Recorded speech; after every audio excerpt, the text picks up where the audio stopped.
Hi, this is Laura from Outback Motortek.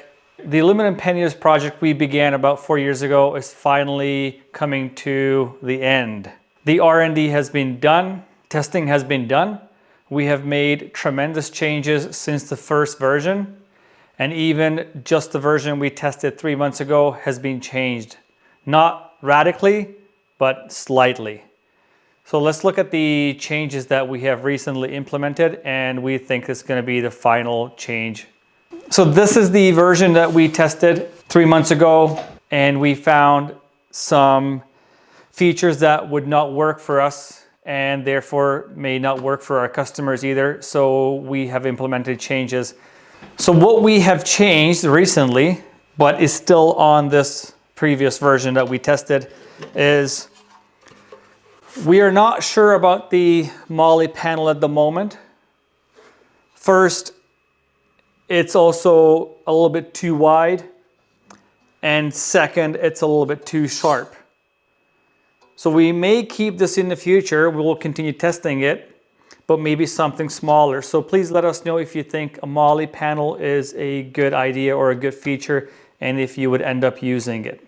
On the inside, we have a concealed hinge, so the lid is completely removable.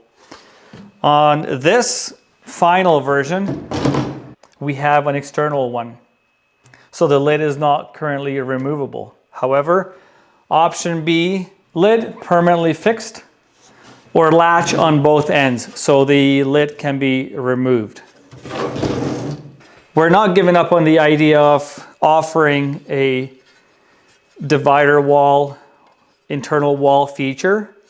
It's just currently it's not working, not yet. We find that it can pop out of its place, whether it's plastic or aluminum.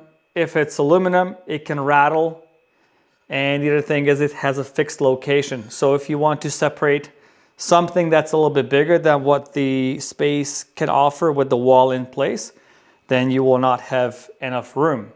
We're looking to offer a solution where the wall can be put in virtually any location. We're open to ideas and suggestions. And there are 3 more features that we are changing from the previous one.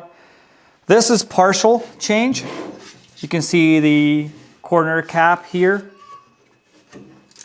You can see the corner cap here. This is not a change. The corner caps will stay. They may be optional only.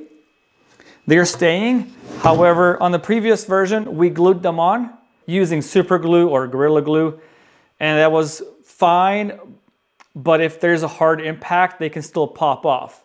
Or if they change them out because they are worn out, then you will have a really hard time removing the glue.